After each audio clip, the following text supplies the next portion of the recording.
ಓಂ ಭದ್ರಂ ಕರ್ಣೇಭಿಃ ಶೃಣುಯಾಮ ದೇವಾಃ ಭದ್ರಂ ಪಶ್ಯೇಮಾಕ್ಷಭಿರ್ಯಜತ್ರಾಃ ಸ್ಥಿರೈರಂಗೈಃ ಸ್ತುಷ್ಟುವಾಗುಂಸಸ್ತನೂಭಿಃ ವ್ಯಶೇಮ ದೇವಹಿತಂ ಯದಾಯುಃ ಸ್ವಸ್ತಿ ನ ಇಂದ್ರೋ ವೃದ್ಧಶ್ರವಾಃ.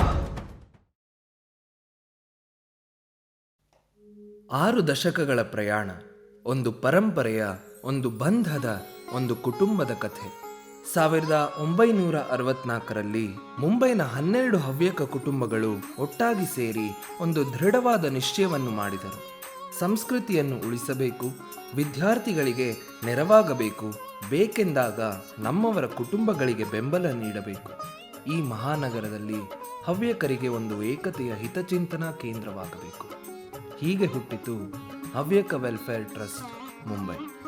60 ವರ್ಷಗಳಲ್ಲಿ ಈ ಬೀಜವು ಬೃಹತ್ ವೃಕ್ಷವಾಗಿ ಬೆಳೆದಿದೆ.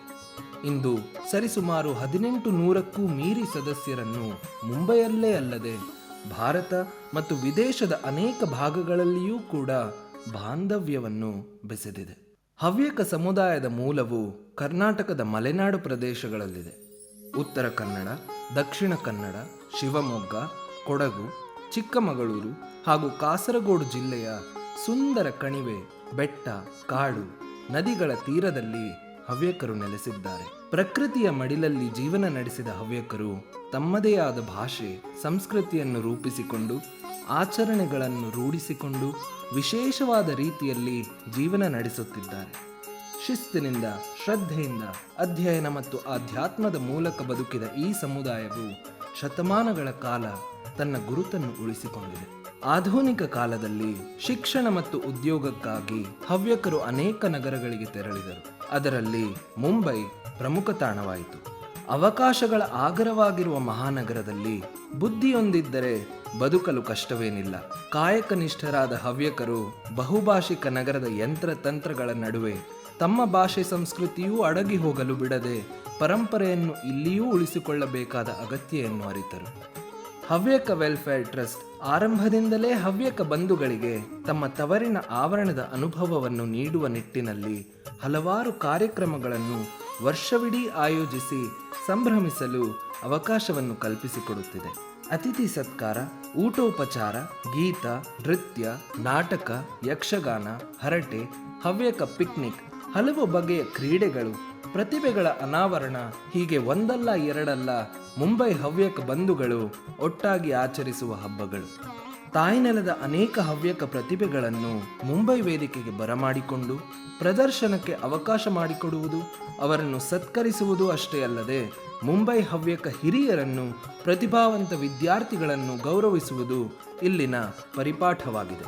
ಹವ್ಯಕ ವೆಲ್ಫೇರ್ ಟ್ರಸ್ಟ್ನ ಅಂಗವಾದ ಮಹಿಳಾ ವಿಭಾಗವು ವರ್ಷಕ್ಕೊಮ್ಮೆ ಪುರುಷರನ್ನೂ ಒಳಗೊಂಡು ಸಮಾವೇಶವನ್ನು ಆಯೋಜಿಸಿ ಮಹಿಳೆಯರ ಆರೋಗ್ಯ, ಸಾಮಾಜಿಕ ಸ್ಥಿತಿಗಳ ಬಗ್ಗೆ ಚರ್ಚಿಸುತ್ತದೆ. ಸಾಧಕಿಯರನ್ನು ಮತ್ತು ಹಿರಿಯ ಮಹಿಳೆಯರನ್ನು ಗೌರವಿಸುತ್ತದೆ. ಮುಂಬೈ ಹವ್ಯಕರು ಮಸ್ತಕದಲ್ಲಷ್ಟೇ ಅಲ್ಲ, ಪುಸ್ತಕದಲ್ಲೂ ತಮ್ಮ ಅಸ್ಮಿತೆಯನ್ನು ಎತ್ತಿ ತೋರಿಸಿದ್ದಾರೆ. ಹಲವು ವರ್ಷಗಳಿಂದ ನಿರಂತರವಾಗಿ ಸಾಹಿತ್ಯ, ಕಲೆ, ಸಮುದಾಯದ ಆಚಾರ ವಿಚಾರಗಳು ಮತ್ತು ಸುದ್ದಿಗಳನ್ನು ಎಲ್ಲೆಡೆ ಬಿಸ್ತರಿಸುವ ಹವ್ಯಕ ಸಂದೇಶ ಎಂಬ ಮುಖವಾಣಿಯು ಹವ್ಯಕರ ಘನತೆಯ ಒಂದು ಭಾಗವಾಗಿದೆ. ಟ್ರಸ್ಟ್ ತನ್ನ ವಿವಿಧ ನಿಧಿಗಳು ಮತ್ತು ಪ್ರಶಸ್ತಿಗಳ ಮೂಲಕ ಸಾಹಿತ್ಯ, ಪತ್ರಿಕೋದ್ಯಮ, ಕಲೆ ಮತ್ತು ಸಾಮಾಜಿಕ ಸೇವೆಯಲ್ಲಿ ನೀಡಿದ ಕೊಡುಗೆಗಳನ್ನು ಸ್ಮರಿಸುತ್ತದೆ. ಕರ್ಕಿಯ ಸೂರಿ ವೆಂಕಟರಮಣ ಶಾಸ್ತ್ರಿ ಪ್ರಶಸ್ತಿ ಪ್ರದಾನ ಸಮಾರಂಭ ಈ ದೃಷ್ಟಿಯಿಂದ ಮುಖ್ಯವಾದದ್ದು. ಇದೇ ಬದ್ಧತೆಯಿಂದ ಶಿಕ್ಷಣಕ್ಕಾಗಿ ಅಗತ್ಯವಿರುವವರಿಗೆ ವಿದ್ಯಾರ್ಥಿ ವೇತನ, ರಕ್ತದಾನ ಶಿಬಿರ, ವೈದ್ಯಕೀಯ ತಪಾಸಣೆ ಮತ್ತು ನೆರವು ಇವೆಲ್ಲವೂ ಇಲ್ಲಿನ ಮುಖ್ಯ ಚಟುವಟಿಕೆಗಳು. 12 ಕುಟುಂಬಗಳಿಂದ ಆರಂಭವಾದ ಈ ಪಯಣ ಇಂದು ಶಕ್ತಿಯುತ ಸಂಸ್ಥೆಯಾಗಿದೆ. ಈ 60 ವರ್ಷಗಳು ನಮಗೆ ಒಂದು ಸತ್ಯವನ್ನು ಕಲಿಸುತ್ತವೆ. ಸಂಸ್ಕೃತಿ ಬದುಕಿರುವುದು ಜನರ ಮೂಲಕ, ಸೇವೆಯ ಮೂಲಕ, ಹಳೆಯದನ್ನು ಭವಿಷ್ಯವನ್ನು ಕೊಂಡೊಯ್ಯುವ ನಂಟಿನ ಮೂಲಕ. ಟ್ರಸ್ಟ್ ಭಾಷೆಯನ್ನು ಪೋಷಿಸಿದೆ, ಶಿಕ್ಷಣಕ್ಕೆ ನೆರವಾಗಿದೆ, ಕಲೆಗಳನ್ನು ಆಚರಿಸಿದೆ ಮತ್ತು ಅನೇಕ ಕುಟುಂಬಗಳಿಗೆ ಬಂಧುತ್ವದ ಸ್ಪಂದನೆಯನ್ನು ಕೊಟ್ಟಿದೆ. ಇದರ ಕತೆ ಪರಂಪರೆಯದಷ್ಟೇ ಅಲ್ಲ, ಏಕತೆಯ, ಧೈರ್ಯದ ಮತ್ತು ದೃಷ್ಟಿಯ ಕಥೆಯಾಗಿದೆ. ಇಂದು ನಾವು ಭವಿಷ್ಯದತ್ತ ಹೆಜ್ಜೆ ಇಡುತ್ತಾ ನಮ್ಮ ವಾಗ್ದಾನವನ್ನು ಪುನರುಚ್ಚರಿಸೋಣ. ಯುವ ಪೀಳಿಗೆಯನ್ನು ಬೆಳೆಸೋಣ, ಸಂಸ್ಕೃತಿಯ ಬೇರುಗಳನ್ನು ಗಟ್ಟಿಗೊಳಿಸೋಣ, ಶಿಕ್ಷಣ ಮತ್ತು ಸೇವೆಯನ್ನು ವಿಸ್ತರಿಸೋಣ ಮತ್ತು ನಮ್ಮ ಏಕತೆಯ ಜ್ವಾಲೆಯನ್ನು ಶಾಶ್ವತವಾಗಿ ಜೀವಂತವಾಗಿರಿಸೋಣ.